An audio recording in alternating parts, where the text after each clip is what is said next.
మా ఆహ్వానాన్ని మన్నించి మరి మీకు ఎన్నో పనులు ఉన్నప్పటికీ మరి వీలు చూసుకొని మీరు మాతో ఈ క్రిస్మస్ ఆనందంలో పాలు పంచుకుంటూ మరి మీరు ఎంతో మరి పార్టిసిపేట్ చేసినందుకు మరొకసారి మీకు నా హృదయపూర్వక కృతజ్ఞతలు తెలియజేస్తున్నా. దేవుని యొక్క మహాకృపను బట్టి ఈరోజు ఈ రీతిగా ఈ క్రిస్మస్ మరి క్యారల్ సర్వీస్ పాటల ఆరాధన సంగమంతుడితో కలిసి చేసుకోవాలనే ఆలోచన నాకు జస్ట్ ఫ్యూ డేస్ ముందే వచ్చింది ఆలోచన. మా కుటుంబంలో ఎప్పుడు క్రిస్మస్ క్యారల్స్ కానీ స్తుతి ఆరాధనలు కానీ మా గృహంలో ఎప్పుడూ జరగలేదు. ఎందుకంటే అవసరం ఉండేది కాదు. దేవుని యొక్క మహాకృపను బట్టి ఈరోజు మరి క్రిస్మస్ పాటల ఆరాధన పెట్టుకోవడం మా గృహంలో మరి నాకు చాలా సంతోషంగా ఉంది. మరి మాతో కూడా మీరు సంతోషించాలని మరి దేవుని పేరట మీకు మనవి చేసుకుంటున్నాను. క్లుప్తంగా నా యొక్క అంశాలు మీకు తెలియజేస్తాను. బ్రీఫ్గా నా గురించి చాలామంది తెలియదు. మాది ఔరంగాబాద్ గ్రామం. నేను పుట్టినప్పుడే మా అమ్మగారు చనిపోయారు నా చిన్న వయసులోనే. తల్లి ప్రేమ ఎలా ఉంటుందో నాకు తెలియదు. మా అమ్మగారికి నేను 6వ సంతానం, కనిష్ఠుణ్ణి. అంతకుముందు 6 పుట్టారు, చనిపోయారు. మేము ఒకళ్ళు బ్రతకడానికి ఒకళ్ళు ప్రాణత్యాగం చేశారు మా ఇంట్లో. మొత్తం మేము 12 మంది. నేను కడసారి, నేను లాస్ట్. మా అమ్మగారు బాత్రూంలో ఉన్నప్పుడు ప్రెగ్నెంట్గా నన్ను నెలతో ఉన్నప్పుడు ఒక భయంకరమైన శోధన వచ్చిందంట. నాకు తెలియదు. ఒక తాచుపాము పడగ విప్పి మా అమ్మగారి మీద పుసలు కొట్టేస్తుందంట బాత్రూంలో. ఆ సందర్భం ఎవరికి తెలియదు. వెంటనే మా అమ్మగారు కంగారు పడి భయపడిపోయి, అమ్మ నన్ను ఏం చేయకు తల్లి, నా పుట్టబోయే బిడ్డకి నీ పేరు పెట్టుకుంటానని చెప్పిందంట.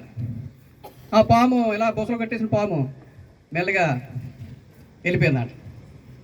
నేను పుట్టిన తర్వాత నాకు ఈ నాగేంద్రరావు అని పేరు పెట్టారు. అలాగే నా బాల్యకాలంలో నేను ఎన్నో మరి కష్టాలు, బాధలు, శ్రమలు, ఇబ్బందులు ఎన్నో ఎదుర్కొంటూ పెరిగాను. ఎందుకంటే తల్లి ప్రేమ లేదు. పెద్ద కుటుంబమే, తండ్రి తరపున పెద్ద కుటుంబమే, తల్లి తరపున పెద్ద కుటుంబమే. మా అమ్మగారు ఉన్నప్పుడు అందరూ మరి నిత్యం పంట కింద ఉండేదంట మా ఇంట్లో. ఎప్పుడైతే మా అమ్మగారు చనిపోయారో ఇంకా అందరూ రాకపోకలు అందరూ విరమించుకున్నారు. మేమేమో లోన్లీ అయిపోయాం. మా కుటుంబంలో మా అన్నయ్యలకి మాకు అసలు సమాధానం ఉండేది కాదు. ఎవరికి దైవ భయం లేదు.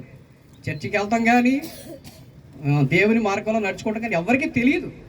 మూర్ఖత్వం, అంత అహంకారంగా ఉండేవారు, గర్వం.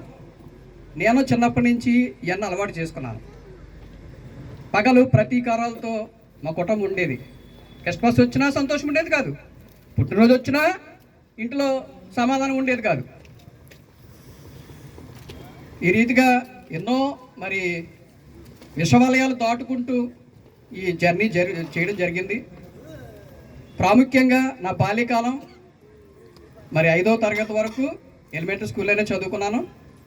దేవుడు మరి 5 సంవత్సరాలు ఎలిమెంటరీ స్కూల్లో నన్ను అలా నడిపించిన అంశాలను బట్టి దేవునికి కృతజ్ఞతలు చెల్లించుకుంటున్నాను. తర్వాత నేను హై స్కూల్కి వెళ్ళడం జరిగింది. పక్కనే కొవ్వూరు 5 కిలోమీటర్లు. ప్రతిరోజు మరి 5 కిలోమీటర్లు వెళ్ళి రావాలి. 10 కిలోమీటర్లు డిస్టెన్స్. రైల్వే ట్రాక్ల మీద నడుచుకుంటూ వెళ్ళి వచ్చేవాళ్ళం. ఆ రోజుల్లో మాకు సైకిల్ కానీ ఇప్పుడున్న ఫెసిలిటీస్ కానీ మాకు లేవు. అప్పుడు చదువే భారంగా ఉండేది. కనీస అవసరాలు కూడా మాకు తీర్చేవాళ్ళు ఉండేవారు కాదు. ఒక్కసారి మా నాన్నగారు నన్ను అడ్మిషన్ చేయడానికి కొవ్వూరు హై స్కూల్కి వచ్చి జూనియర్ కాలేజీకి వచ్చి నన్ను అడ్మిషన్ చేశారు. ఎప్పుడో పాత సైకిల్ ఉండేది మా నాన్నగారికి. నాకు తెలిసేటప్పటికే మా నాన్నగారు రిటైర్డ్, ఏజ్డ్, 60+ అప్పటికే. ఇంకా మా నాన్నగారు నాకు సహాయం ఏమీ దొరకలేదు. ఇంకా ప్రతిరోజు నడుచుకుంటూ వెళ్ళడం, నడుచుకుంటూ రావడం, ఇలాగా చాలా మరి 5 సంవత్సరాల వరకు దేవుని యొక్క మహాకృపను బట్టి కొవ్వూరు హై స్కూల్లో చదువుకోవడం జరిగింది. ఈ 5 సంవత్సరాలు కూడా మరి రైల్వే ట్రాక్ల మీద ట్రైన్స్ సడన్గా వచ్చేస్తుండేవి. తెలియని రీతిగా ఎన్నో ప్రమాదాలు తప్పించబడుతుండేవి. నాకు తెలియదు, నాది చిన్న వయసు కాబట్టి అంత నాకు జ్ఞానం ఉండేది కాదు. తర్వాత 10థ్లో నాకు పబ్లిక్ రాసి సెలవులకి మా చిన్నాన్నగారు తాడేపల్లిలో ఉంటారు. అక్కడికి వెళ్ళినప్పుడు సెలవులు అక్కడంతా 2 months అక్కడ గడిపాను. మాకు పొలం ఉంది, మా మేనత్తకి మాకు కలిపి 7 ఎకరాల దాకా ఉండేది. మా పొలం మేమే పండించుకునేవాళ్ళం, మా అన్నయ్యలు అందరం మేమే చేసుకునేవాళ్ళం. నేను చిన్న వయసులో ఉండేవాడిని, 10th క్లాస్ స్టూడెంట్. సర్లే నేనేమో సెలవులు అయిపోయి మళ్ళీ ఇంటికి వచ్చేసాను.